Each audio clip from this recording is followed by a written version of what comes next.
DRS has been around since, I think, 2011.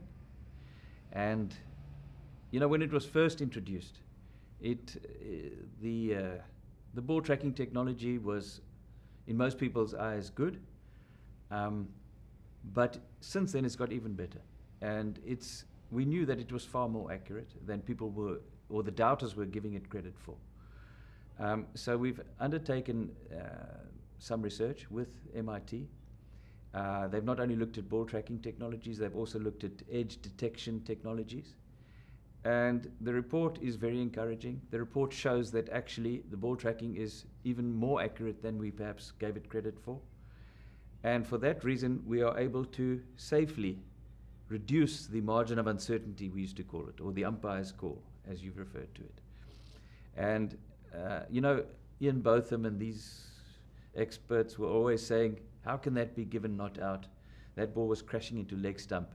But because the middle of the ball was just marginally 1 millimeter to the right of the middle stump, or of the center of the stump, then the umpire's decision wasn't reversed. So what we've done really is just made that margin of uncertainty slightly bigger.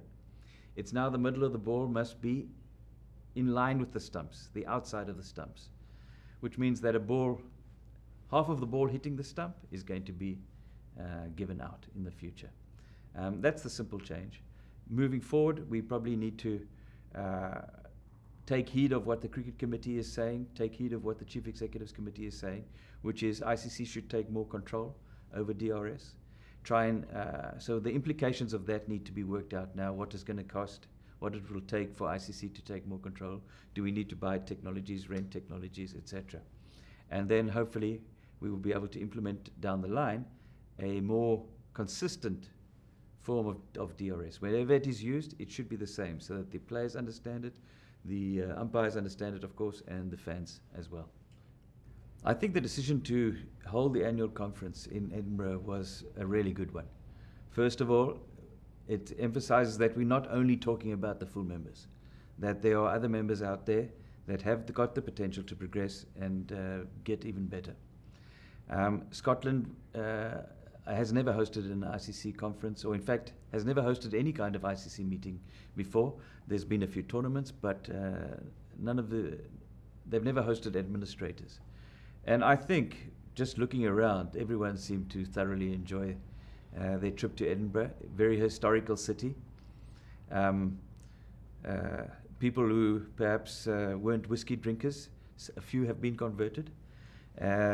But, you know, they went out of their way, Scotland. They were tremendous. The Parliament welcomed us. We went to the castle. Not many people can say they've had a special function. Looked at the crown jewels, had a function with the Lord Provost.